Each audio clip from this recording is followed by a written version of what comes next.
Notre prochain invité, il est comptable agréé fiscaliste et président également de la firme Fiscaliance Incorporée. Il s'agit de François Drouin, un gars originaire de Saint-Georges. Salut François.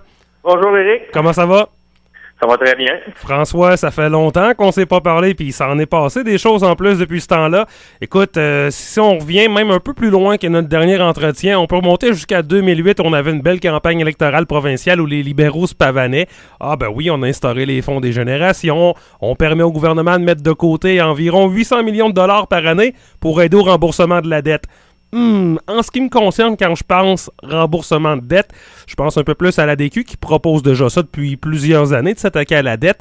Et c'est pas facile de le faire également au Québec quand on regarde ça.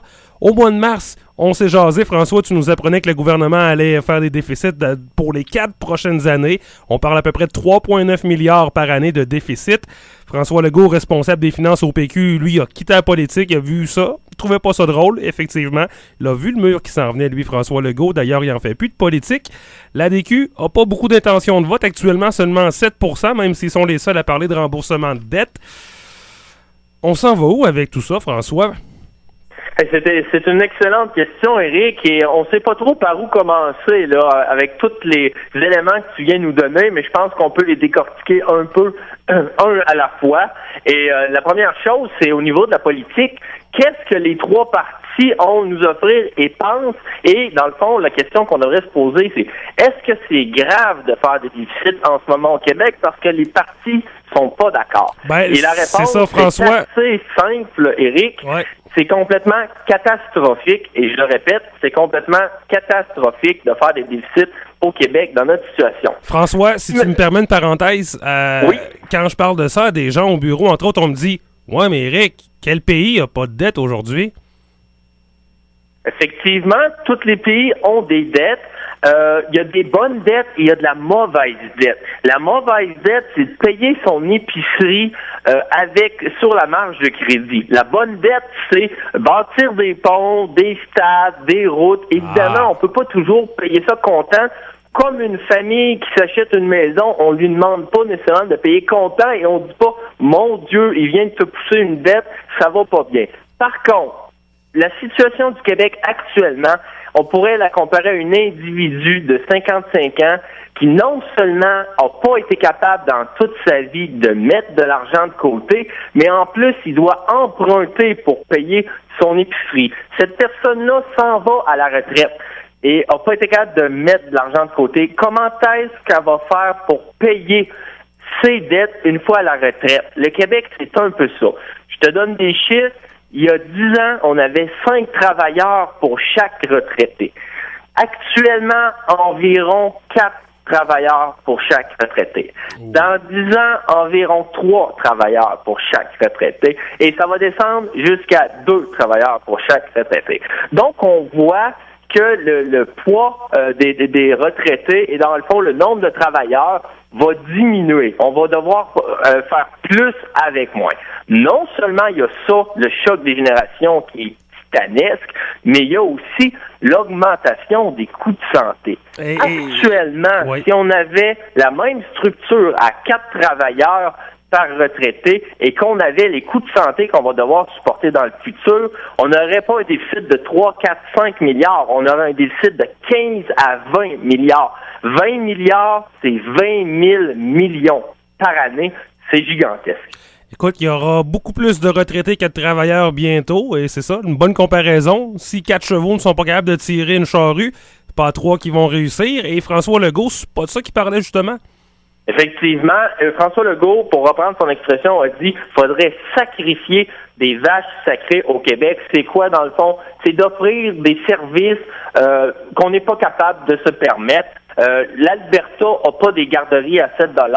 On a un système public de santé qui coûte une fortune. Je ne dis pas qu'il faudrait couper dans le système de santé, ni couper dans les garderies, mais à quelque part, il faut faire des choix. Pareil comme une famille qui n'arrive pas, elle a seulement deux choses à faire. Ouais. Augmenter ses revenus et diminuer ses dépenses. Et donc, il faudrait au moins regarder l'aspect dépenses. Absolument. Dans le cas de Legault, là, je reviens à lui une dernière fois, c'était lui le grand chef, le grand Manitou des finances du PQ. Et je vais faire une parenthèse parce que tu dis il y a des décisions qui sont pas populaires. Là, on coupé dans la santé, c'en est une. Surtout que les gens s'en vont en retraite. Ça leur tente pas d'entendre ça. Legault, lui, pourquoi il nous parlait pas de ça? C'était pas pour déplaire aux gens, finalement? Ou... Ben, écoute, Eric, c'est ce qu'on constate, c'est que dans le fond, c'est la grande game, je dirais le jeu, désolé l'anglicisme, de la petite politique au Québec. On ne dit pas les vérités quand on est en politique, on dit les vérités quand on s'en va de la politique, quand on est à l'extérieur de la politique, parce que c'est là qu'on peut se permettre d'être courageux et de pas être électoraliste. Et on se dit comment est-ce que le Québec va faire lorsqu'on a des choix radicaux à faire qui sont probablement pas très populaires à court terme, mais que c'est la bonne chose à faire pour justement dire oui, c'est pas très populaire, mais c'est la bonne chose à faire. L'ADQ le faisait, mais là, l'ADQ, on a peu d'espoir qu'elle nous sorte d'un problème quelconque au Québec. Elle remplit de problèmes elle-même. Son chef a été élu par 2 voix de majorité, à environ 7% des intentions de vote, à peu près comme Québec solidaire puis le Parti vert. Donc, l'ADQ, là, va falloir vraiment que les libéraux se réveillent et que le PQ arrête de dire que c'est correct de faire des déficits. Je vais passer du coq à l'âne, là, peut-être sauter quelques points que je voulais aborder avec toi, mais il y en a un là qui doit absolument être éclairé un peu.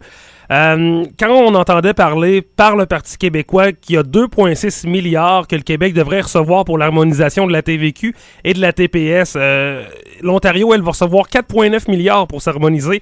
Coudon, sont-ils plus durs à harmoniser que nous autres? C'est quoi ce dossier-là? C'est quoi? c'est effectivement le genre de question qu'on peut se poser. Faut dire que historiquement, depuis environ 1996, le Québec et sa TVQ sont harmonisés, je dirais, à la hauteur de 95% et plus avec la TPS. Et ça, c'est un peu comme quand on va s'acheter un nouveau cellulaire. Il y a des gens qui l'ont payé 150 $ ce cellulaire-là, mais les nouveaux clients, eux, par exemple, peut-être qu'ils ne le paieront pas, ce cellulaire-là. Et là, le Québec est un peu victime, justement, de la nouvelle offre du fédéral qui dit, moi, je veux une seule taxe gérée par Ottawa, un taux unique, environ 13,5%. Et là, le Québec dit non, mais nous, quand on s'est harmonisé, on n'a pas eu de l'argent. Et donc, il y a des arguments de part et d'autre. Et je dirais que pour être équitable, le Québec devrait avoir son 2,6 milliards. Le Parti québécois, voilà la solution à tous les problèmes. C'est clairement beaucoup d'argent, 2,6 milliards, mais c'est une rentrée de fonds unique, alors que notre déficit est vraiment récurrent et encore plus élevé que ça. Donc, on devrait aller le chercher, mais il faut pas se berner. C'est pas la solution à tous nos problèmes. Les libéraux, eux, ce qu'ils proposent, c'est d'augmenter la TVQ? Effectivement, les libéraux, lorsqu'on s'était parlé au budget du Québec au mois de mars, si je me rappelle bien, je vous avais annoncé une hausse de 1% de la TVQ à partir de janvier 2011. Cette hausse-là est maintenue et le ministre Bachand nous a dit que lorsqu'on allait sortir de la crise économique, on pensait aussi rajouter 1% de TVQ. Donc, actuellement, 7,5% la TVQ et possiblement 9,5% à quelque part en 2011. La grande question dans ces augmentations-là, à chaque fois qu'on augmente les tarifs, les impôts, les taxes, c'est à quel point ça va affecter les familles à faible revenu. Et je vous dirais, c'est un peu difficile à dire, mais probablement moins qu'on le croit. En fait, si vous voulez mon avis, on devrait beaucoup plus augmenter les taxes à consommation présentement au Québec.